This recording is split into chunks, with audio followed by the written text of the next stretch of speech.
Maintenance audits are always a bit stressful. Luckily, Peter is forward-thinking. He puts all the work done by his department in an archive file.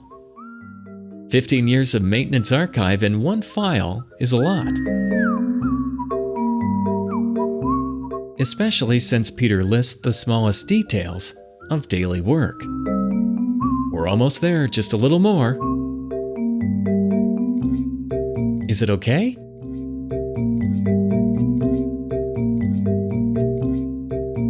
The file, unreachable. Clearly, Peter did not know about the 4 p.m. server maintenance. Peter loves his file, but sometimes he thinks that the demo CMMS in the cloud would be good.